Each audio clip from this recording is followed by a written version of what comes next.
അങ്ങനെ മരുഭൂമിയിലൊരു ദിവസത്തെ താമസം കഴിഞ്ഞ് നമ്മൾ ഇന്ന് ജോധ്പൂരിലേക്കാണ് പോണത്. അവിടെ നമുക്ക് ഇന്ന് മെഹ്റംഗ ഫോർട്ടിലെയും ക്ലോക്ക് ടവറേയും കാഴ്ചകളൊക്കെ കാണാം. Welcome to Rajasthan vlog episode 4. സമയം 6 മണി കഴിഞ്ഞ് 6:30ആയി. പക്ഷേ ഇപ്പോഴും ഇവിടെ ഫുൾ ഇരുട്ടാണ്.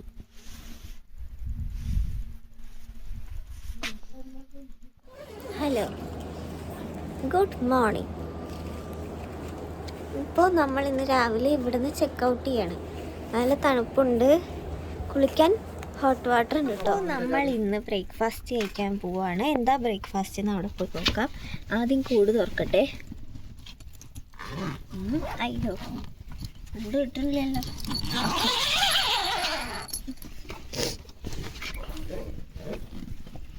ഹായ്, എന്താ രസം.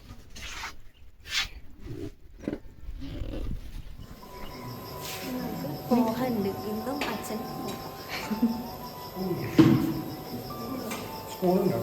അച്ഛൻ ഇന്നും പോഹ തന്നെ. അന്നത്തെ ബ്രേക്ക്ഫാസ്റ്റിന് നമ്മൾ അവിടെ നിന്ന് കഴിച്ചത് പൂരിയും മസാലക്കറിയും ഉപ്പുമാവും ബ്രെഡും ബട്ടറും പോഹയൊക്കെ ആയിരുന്നു. അവിടെ എല്ലായിടത്തും ബട്ടർ മെൽറ്റ് ചെയ്തിട്ടാണ് നമ്മൾ കണ്ടത്. ചായ ഇവിടെ എല്ലാവരും ഈ ഗ്ലാസ്സിലാണ് ചായ കുടിക്കും. കാര്യം ഞാൻ ഉപ്പുമാവ് കുറച്ചെടുത്തുള്ളൂങ്കിലും നല്ല ടേസ്റ്റ് ഉപ്പുമാവായിരുന്നു.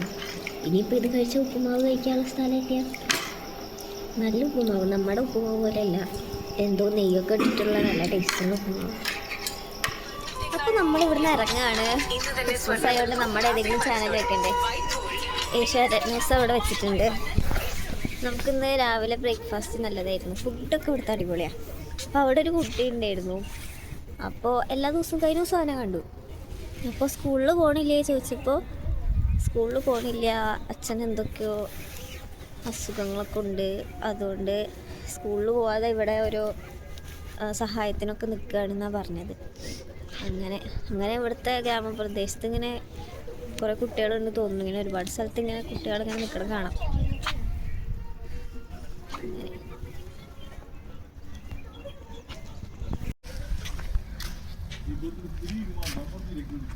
ഇതാ എൻ്റെ അമ്മയും ചേച്ചിയും കടുക് പാടം നോക്കി പോയിരിക്കുകയാണ്. ഇവിടെ എല്ലായിടത്തും കടുകുകൾ കാണാം. രാജസ്ഥാൻ ഒരു ലീഡിംഗ് മസ്റ്റാർഡ് പ്രൊഡ്യൂസിങ് സ്റ്റേറ്റ് ആണ്. രാജ്യത്തിൻ്റെ തന്നെ 45% കടുക് പ്രൊഡക്ഷൻ ഇവിടെയാണ് നടക്കുന്നത്. അവിടെ അതിനെ സർസു എന്നാണ് പറയണത്. ഹലോ, അപ്പോൾ നമ്മളിപ്പോൾ ഉള്ളത് കടുക് പാടത്തിലാണ്. പിന്നിൽ കാണുന്നതാണ് കടുക് പാടം. ഇവിടെ കർഷകരെ കാണാൻ വേണ്ടി വന്നതാണ്. അനുഭവങ്ങൾ പങ്കിടാലോ. പക്ഷെ കർഷകരൊന്നും ഇവിടെ ഇല്ല. ചിലപ്പോൾ ഊണഴിക്കാൻ പോയതാവും. 1 മണി ആവാറായി. ഊണല്ല, ചപ്പാത്തി ആയിരിക്കും. അങ്ങനെ കടുകുപാടം കണ്ട് നമ്മളിതാ മെഹ്റംഗ ഫോർട്ടിലെത്തി. ഈ ഉയർന്ന് കാണുന്ന വലിയ കോട്ടയാണ് മെഹ്റംഗ ഫോർട്ട്. മിഹിർ എന്ന് പറഞ്ഞ സണ്ണെന്നും ഘട്ട് എന്ന് പറഞ്ഞ ഫോർട്ട് എന്ന മീനിങ്. അങ്ങനെയാണ് മെഹ്റാംഗഡ് ഫോർട്ട് എന്നീ കോട്ടയ്ക്ക് പേര് വന്നത്. അന്നത്തെ ജോധ്പൂർ രാജാവായിരുന്ന റാവോ ജോധയ്ക്ക് ഇവിടെ മെഹ്റാംഗഡ് ഫോർട്ട് പണിയാൻ വേണ്ടി അവിടെ താമസിച്ചിട്ടുണ്ടായിരുന്ന ചീരിയ നാഥ്ജി എന്ന് പറഞ്ഞ ഒരു സന്യാസിനെ അവിടെ നിന്ന് ഫോഴ്സ് ചെയ്ത് മൂവ് ചെയ്യിക്കേണ്ടി വന്നു. അന്ന് അവർ ശപിച്ചതാണ് ഇവിടെ വെള്ളക്ഷാമം വരുമെന്ന് പറഞ്ഞിട്ട്. ഇപ്പോഴും ചില സമയങ്ങളിൽ ഇവിടെ വെള്ളം കിട്ടാറില്ല എന്നാണ് പറയപ്പെടുന്നത്. ഈ ശാപം മാറാൻ വേണ്ടി അന്ന് റാവോ ജോധ ഈ കോട്ട പണിയുമ്പോൾ ഒരാൾ ജീവനോടെ കുഴിച്ചിട്ടിട്ടുണ്ട് എന്നും കഥകളുണ്ട്. ട്രൈസസ് എന്ന് പറഞ്ഞ സിനിമ ഉൾപ്പെടെ ഒരുപാട് സിനിമകൾ ഇവിടെ മെഹ്റംഗ ഫോർട്ടിൽ ഷൂട്ട് ചെയ്തിട്ടുണ്ട്.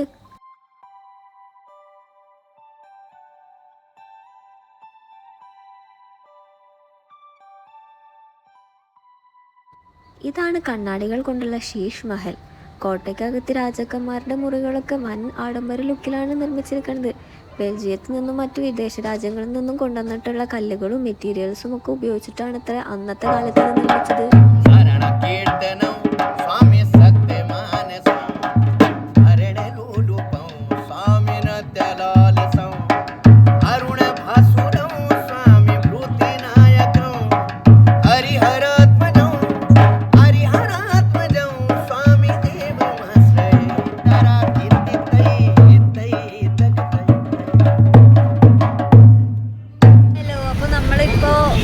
ഭയങ്കര സൗണ്ടായി. ഇപ്പോൾ നമ്മൾ വന്നിരിക്കുന്നത് ജോധ്പൂരിലെ ഷോപ്പിംഗ് ചെയ്യാൻ വേണ്ടിയിട്ട് ക്ലോക്ക് ടവറിൻ്റെ ഒരു മാർക്കറ്റ് ഏരിയയിലേക്കാണ് വന്നിരിക്കുന്നത്. ഇവിടെ ഭയങ്കര ബ്ലോക്കാണ്, ഭയങ്കര വണ്ടികളാണ്.